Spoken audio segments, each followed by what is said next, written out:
Dans ce vidéo, je fais un survol du résumé de mes notes de cours pour le chapitre 37 qui met en relation les grandeurs physiques suivantes, le potentiel électrique V, l'énergie consommée, E avec indice consommé, le courant électrique et la puissance. Surtout, je fais un lien pour les étudiants qui suivent un cours de physique avec le livre de Séguin, Électricité, magnétisme, avec ce que présente la section 3.4 de Séguin. Donc, je vous invite immédiatement à ouvrir votre livre de Séguin à la page 235 pour comparer l'aperçu de Séguin avec le résumé de mes notes de cours.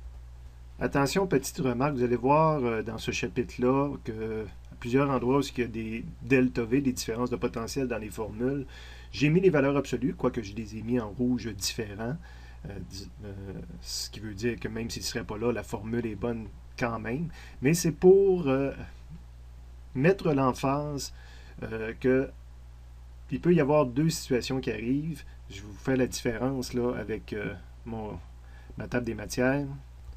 Donc, je suis à la table des matières du résumé de mes notes de cours là, pour les chapitres concernant électricité et magnétisme. Donc, ça commençait au chapitre 26.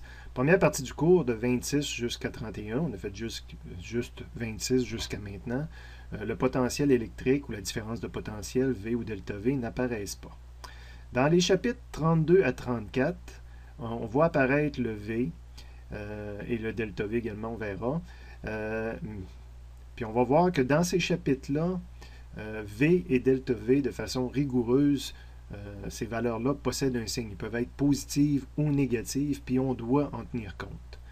Dans les chapitres qui portent sur l'électricité, mais de façon plus classique, donc à partir du chapitre 35, on voit encore que V est là, et évidemment delta V. Sauf que pour ces chapitres-là sur le courant électrique de façon plus conventionnelle, le signe de delta V n'a pas d'importance dans les formules de physique comme telles, à une exception près que je vous montrerai. Pourtant, des fois en laboratoire, puis vous l'avez fait, on mesure un delta V, puis on peut arriver, l'afficheur du multimètre va nous donner soit une valeur positive ou négative. Tout ce que ça nous dit, on a la même différence de potentiel qui nous écrivent plus 10 volts ou moins 10 volts. C'est d'une différence de potentiel de 10 volts entre les deux bornes. Mais il est en train, avec le plus et le moins, de nous indiquer quelle borne qui est à un potentiel plus élevé par rapport à l'autre borne. Donc ce signe-là, plus ou moins, sert juste à nous indiquer quelle borne qui est à un potentiel plus élevé. Dans les formules de physique, sauf exception, on prend la valeur de 10 volts en valeur absolue, donc en valeur positive. Donc il y a une différence entre le début du cours qu'on a sauté et les présents chapitres qu'on est en train de faire. Je ne l'avais pas mentionné encore, c'est pour ça souvent que je mets une valeur absolue, mais je la mets en rouge, on considère que c'est une valeur absolue. De retour au résumé du chapitre 37 comme tel. Vous voyez, c'est la puissance qu'on avait déjà vue dans le cours de mécanique, qu'on calculait en disant que c'était la variation d'énergie divisée par la variation de temps. Quand il y avait juste de l'énergie potentielle, c'était la variation d'énergie potentielle sur le temps. Évidemment, dans ce cas-ci, on va s'intéresser à la variation d'énergie potentielle électrique. On verra dans la première partie du cours que cette variation d'énergie potentielle électrique peut être calculée comme ceci. Ça fait apparaître mon delta V divisé par delta T. Puis si je retravaille ces variables-là pour mettre ensemble delta Q, delta T, bien ça, on vient de définir que c'était le courant. Ce qui nous donne la formule que vous avez déjà rencontrée dans des cours précédents de physique, que la puissance électrique, c'est ma variation, ma différence de potentiel électrique fois le courant. Je vous rappelle qu'on prend la valeur absolue, qu'on ne met pas de signe dans cette formule-là. Ça s'applique à n'importe quel élément, composante électrique. Je peux toujours calculer la puissance dans une composante électrique à l'aide de cette formule-là.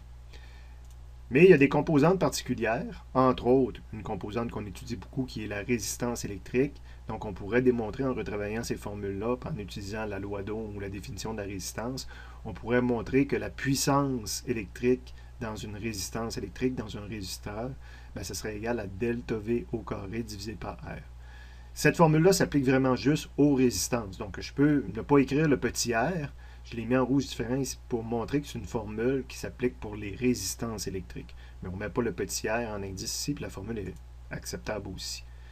On peut la réécrire toujours en travaillant avec la loi d'Ohm, donc sous la forme plutôt du courant. La puissance dans un résisteur, c'est R fois I au carré. Les formules que vous avez déjà vues, normalement, dans des cours de physique qui ont précédé celui-ci. On peut aussi s'intéresser à l'énergie thermique produite ou dissipée ou dépensée dans un résisteur.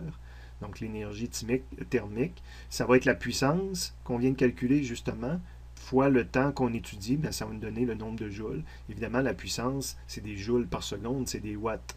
On appelle ça souvent des watts, mais on se rappelle que c'est des joules par seconde, un watt. Donc joules par seconde multiplié par des secondes, ça va nous donner le nombre de joules que dépense un résisteur électrique. On avait vu dans le cours de mécanique le principe de conservation de l'énergie. On peut retravailler un peu ce principe de conservation-là, plutôt que s'intéresser à la situation finale et initiale, plutôt s'intéresser à ce qui est dépensé et fourni, parce qu'il y a des composantes électriques qui vont fournir de l'énergie, puis il y en a d'autres qui vont dépenser, puis tout ça, ben, principe de conservation fait que c'est supposé de balancer. Donc on peut l'exprimer en électricité plutôt sous la forme que l'énergie dépensée est égale à l'énergie fournie. Donc on compare des joules entre ces deux situations-là. Évidemment, on va s'intéresser encore plus souvent à la puissance parce qu'à partir de cette formule-là, je pourrais diviser les deux côtés de l'équation par delta T et maintenant ma formule est rendue sous forme d'une puissance. Donc la puissance dépensée dans un circuit par des composantes qui dépensent de l'énergie va être égale aux composantes qui fournissent de l'énergie. On a la petite note en bas là, que je vous ai dit dans mes propres mots concernant le delta V. Sur la deuxième page, évidemment, des fois, votre version peut avoir changé si moi j'ai fait des ajouts, là, mais on a le même contenu, c'est rien que moi je l'ai déplacé sur l'autre page. On a encore l'énergie consommée, puissance fois delta T, donc ça ressemble à ce qu'on avait pour un résisteur électrique, mais cette formule-là s'applique aussi à n'importe quoi.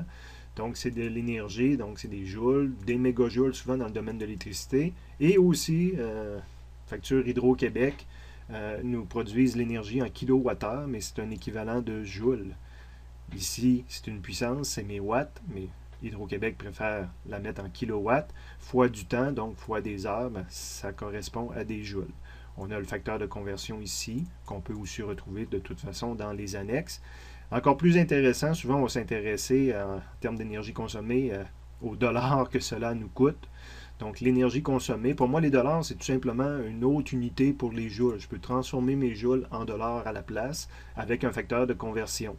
Donc mon énergie consommée en dollars, ça va être mon énergie consommée en kilowattheure ou en mégajoules, fois mon facteur de conversion qui me dit combien de dollars par kilowattheure. Facteur de conversion évidemment pour Hydro-Québec, c'est le tarif Hydro-Québec, ou encore en dollars par mégajoule. Donc, c'est rien qu'une conversion d'unité pour me ramener à des dollars. Rendement, on n'utilise pas nécessairement ça dans tous nos cours de physique, mais en termes de puissance, on peut calculer si nos équipements électriques ont un bon rendement, justement en comparant l'énergie produite puis l'énergie dépensée. Donc, différentes formes là, pour écrire la même chose. Parce qu'il y a des pertes. Quoique, quand j'ai écrit ici des pertes, on a vu que conservation d'énergie, qu'il n'y a jamais de pertes. Souvent, les pertes correspondent à la puissance qui est dissipée dans le résisteur, là, RI carré. Donc, on dit que c'est des pertes parce que c'est transformé en chaleur, puis c'est envoyé dans un système plus grand, c'est envoyé vers un système extérieur au circuit électrique. Dans le fond, si on ferait la conservation de l'énergie sur la pièce au complet, bien, là, ce que le circuit électrique a perdu serait gagné par la pièce, exemple, en chaleur. Okay. Donc, au besoin, on pourrait utiliser ça, mais je crois que dans les problèmes de Séguin, on ne l'utilise pas beaucoup. Il y a un problème de Séguin qui fait appel à une notion de mécanique, quoique pas vu dans le cours de mécanique avec le livre de Séguin, pour les étudiants en NYA. C'est la chaleur requise pour augmenter la température d'une masse. Donc le Q ici, c'est en joules, c'est une forme d'énergie, mais on appelle ça de la chaleur qu'il faut fournir à quelque chose pour augmenter sa température. Le quelque chose, il faut connaître combien de kilogrammes que j'ai. Puis il faut savoir de quel quelque chose qu'on parle. Le C, c'est la capacité thermique du matériau. Donc combien de joules que ça lui prend par kilogramme, par Kelvin, là, pour changer sa température. Souvent, ce qu'on chauffe, c'est de l'eau. Mais de l'eau, ça prend 41,90, 4190 joules pour chaque kilogramme, pour chaque degré Kelvin qu'on veut élever la température de l'eau. Évidemment, mais justement, il faut savoir de combien de degrés qu'on veut l'élever, donc un delta T correspondant à ma température que j'avais au départ, puis la température que je veux à la fin.